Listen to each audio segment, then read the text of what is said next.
Hei, mina olen Heidi Plumberg, sinu terapeut, sinu coach, sinu mentor ja täna ma tahan rääkida sulle enesekindlusest. mis on enesekindlus ja miks see oluline on ja mis mõjutab meie enesekindlust igapäevaelus ja kuidas madal enesekindlus avaldub ja millised harjumused aitavad enesekindlust kasvatada, mis on need võlutrikid, mis selleks kasutusel on ja kuidas suurendada enesekindlust mis iganes paigas sa siis oled, mis su keskkond on, olgu siis tööl, koolis või suhetes. kuidas enesekindlalt sa oma arvamust väljendada, kuidas ületada hirm, ebaõnnestuda ja võtta riske ja kuidas enesekindlus on siis, kas ta on siis tegelikult kaasasündinud sulle või see on ka õpitav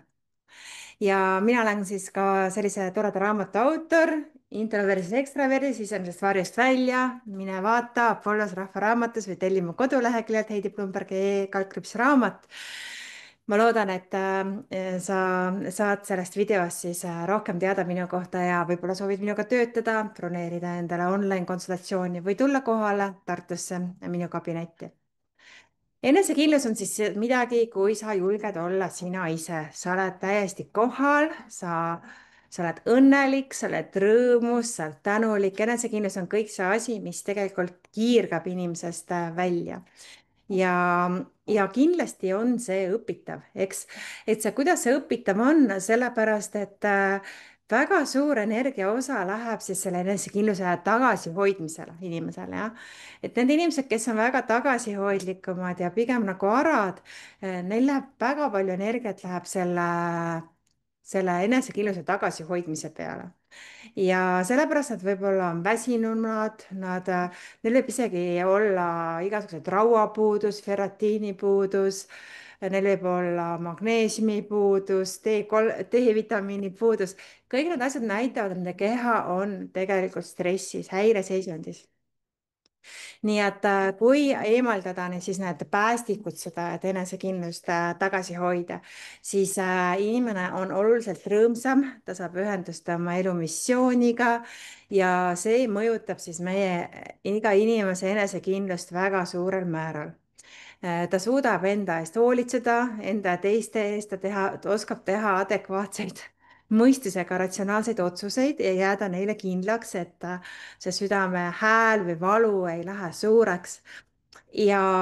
ja mul on nagu väga-väga palju kliente olnud aastate jooksul, kindlasti sadu kliente, nii mehi kui naisi, kellel on siis madal enesekindlus ja see võib välja paista ka näiteks suhetes, et kus neil on toksilised suhted partneriga, kus see partner kontrollib neid, kas siis rahaliselt, vaimselt, seksuaalselt ja, ja see enesekindlus siis kogu aeg inimene vajub rohkem kössi, onju, ja hea näide on ka selles, kuidas siis need elevandid on ju, kuidas need suured elevandid tsirkuses, miks nad lihtsalt ära ei lähe, on ju. miks nad lihtsalt ära ei lähe ja üks koolitaja rääkis väga toreda loo, ta oli siis selline energia coach ja ta rääkis sellise loo, et juba päris väikestele elevantidele pannakse siis selline äh, raudkett jala ümber, onju, ja ta ei saa ära minna, ta proovib, ta sikutab ja ühel hetkel ta annab alla. ja siis see raudkett asendatakse juba tavalise nööriga, et mis isegi ei pea enam olema kuskil kinni, et ta lihtsalt tunneb, et see asi on ja ta saab aru, et tal ei ole mõtet sikutada, sest tema jõud ei käi üle, on ju. ja nii on ka enesekindlusega, et sa lihtsalt ei tee asju, sa ei proovi asju, sa ei võta julgemaid väljakutseid, sa ei lähe ka oma karjääris edasi. sa võib-olla töötad ühel ja samal töökohal üle 30 aasta, sellepärast et see oled oma mugavustsoonis, on ju. ja kuidas siis ületada see hirm ebaõnnestuda, seal on vaja siis teha seda sügavamat teraapiatööd, mida mina teen. mõnikord teen ka ma siis hüpnoosi, mõnikord ma kasutan üldse üliteadvuse tehnikaid. et kuidas siis sinna saada siis iseennast ja miks mitte töötada ka oma lastega, kui su lapsed on arad või neil on isegi liigne enesekindlus, et sul juba ohutuli läheb põlema, et mis ta järgmisena tahab teha, on ju siis liigne enesekindlus ka ei ole väga hea, eks ole. nii et võib olla ka liialdatud enesekindlus ja enesekindlust saab ka kasvatada ja kui sa enda enesekindluse korda teed, siis suure tõenäosusega sinu lastel kasvab ka terve enesekindlus, terved piirid ja ja igapäevaselt, kui sa õpid, kuidas inimestel enda ümber enesekindlust tõsta, on see siis laps, kelle enesekindlust tõsta